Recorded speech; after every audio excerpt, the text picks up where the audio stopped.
अस्सलाम वालेकुम दुनिया। हम पहुंच गए हैं शुस्टुक लेक। तो इसके बारे में थोड़ा सा आपको बताता हूँ। ये झील ऐसी है कि ये कुदरत की झील नहीं है, ये इंसान ने बनाई हुई है।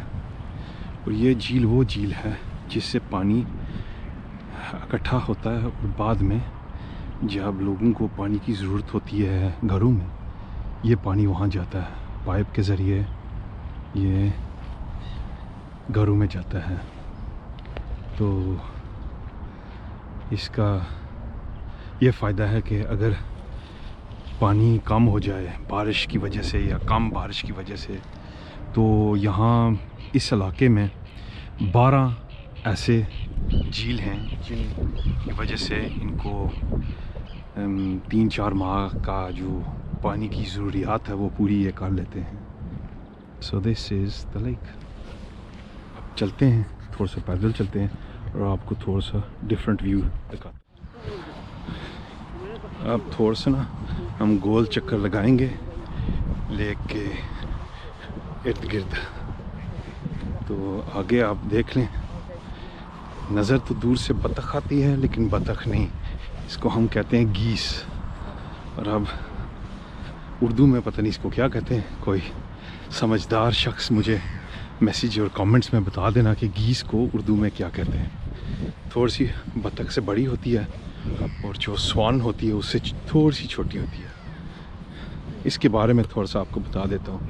इसकी गर्दन और स्वान की गर्दन में इतनी ताकत है कि अगर वो मारे आपको तो वो टांग या बाजू को तोड़ सकती है, इतनी इसमें ताकत होती है। वो जो नीचे है वो शान बतख है, उसका मुंह मुख्तलिफ रंग का है, उसकी जो बीक है वो माल्टे रंग की है और दूसरों की काले रंग की है। चलो आपको आगे दिखाता हूँ।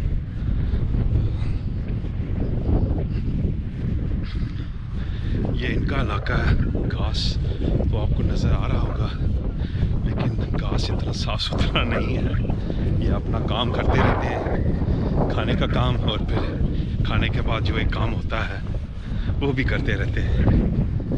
खैर चले, अब नज़ारा तो बड़ा प्यारा है। ऊपर आप देखें तो बादल बन रहा है, लेकिन ये मुझे नहीं पता कि इधर आएगा, इधर बरसाएगा या आगे चले जाएगा, क्योंकि यहाँ हवा भी तेज़ है।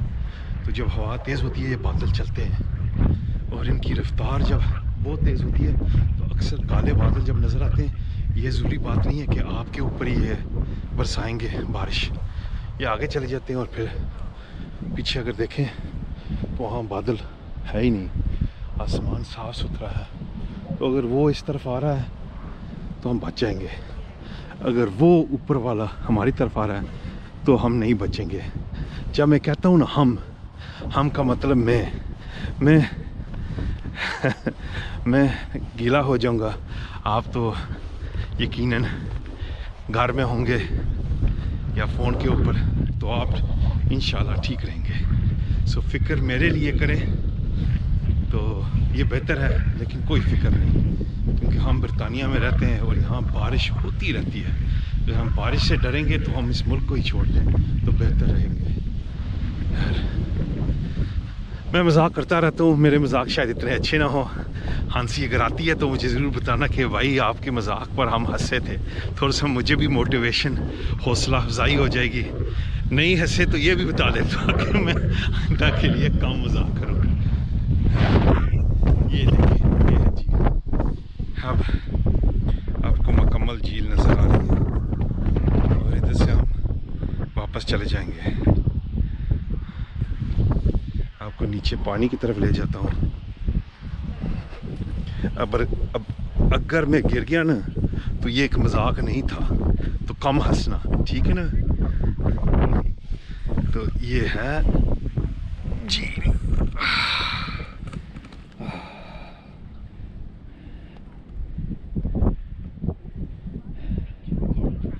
झील तो चलो पाकिस्तान में तो बहुत प्यारी झीलें हैं, लेकिन पहाड़ में हैं, आम लोग जा नहीं सकते, मुश्किल रास्ता होता है। झील नज़र आती है ना ऐसी, और साथ साथ ऐसा आसमान, तो यार कहना पड़ता है सुभान अल्लाह। चलो फिर हम वापस चलते हैं मोटरसाइकिल की तरफ और सफ़र आगे जारी करते हैं। फ़िलहाल आपको मैं एक फ़ाइनल तस्वीर भेजता हूँ और बाद में आपके साथ बात करता हूँ। वापसी के रास्ते पर अभी फिर घीस आ गई हैं।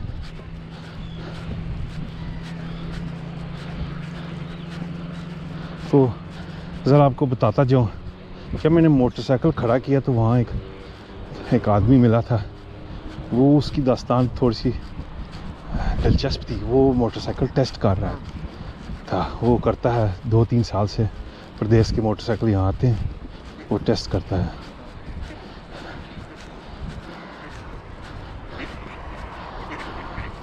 Very soothing, I think.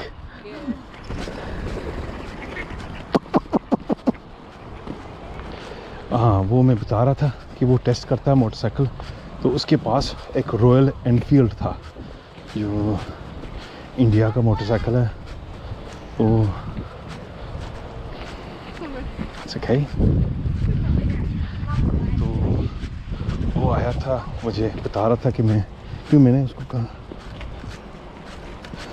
कि ये कौन सा मोटरसाइकिल है। वो पहले बता नहीं रहा था, तो कह रहा था कि बाद में थोड़ी सी बातचीत हुई तो कहता है मैं इसका रिव्यू कर रहा हूँ। ये रॉयल एनफील्ड है, इंडिया से आया है और मैं इसकी 40,000 किलोमीटर में कर चुका हूँ, मील सारी। ये फूल दिखाता हूँ आपको। तो उसने कहा कि मैं 40,000 मील कर चुका हूँ इसमें। तो अब ये है कि इसके बारे में कुछ मैं रिव्यू लिखूँगा। तो मैंने उससे पूछा कैसा है, तो कहता है अच्छा है, बहुत अच्छा है। तो फिर मुझे थोड़ा सा इस बात पर अफसोस आया कि अच्छी बात है इंडिया वाले अच्छे मोटरसाइकिल बना रहे हैं, लेकिन एक वक्त था पाकिस्तान की इंडस्ट्री, जो मोटरसाइकिल की इंडस्ट्री थी, बड़ी अच्छी थी। और ऐसा नज़र आ रहा था कि ये भी बड़ी बड़ी तरक्की वाली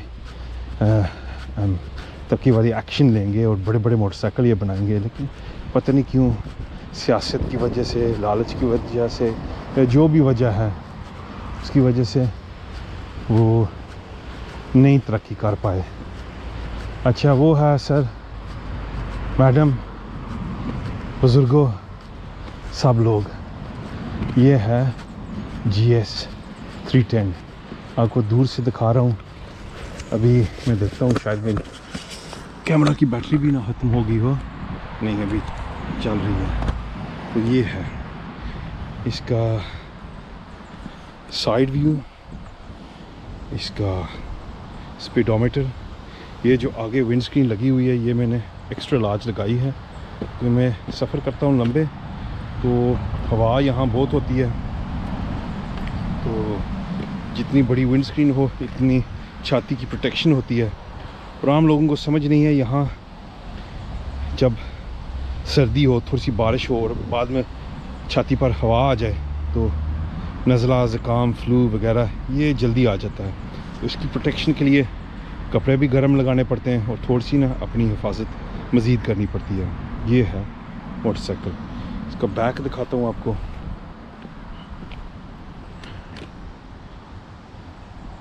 ठीक है, मतलब लगता तो बहुत बड़ा मोटरसाइकिल है, लेकिन इतना बड़ा नहीं है। अच्छा, आगे बात करते हैं रोड पर।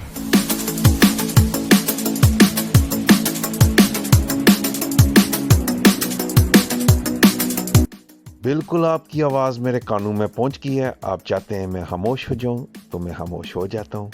आप देखें, म्यूज़िक को एंजॉय करें, रास्ते को देखें। ये हमारी कंट्री साइड है और छोटे छोटे शहर में से हम जाएंगे। शहर तो नहीं, गांव कह लें। और प्लीज़ एंजॉय करें और थोड़ी देर के बाद हम बात करते हैं।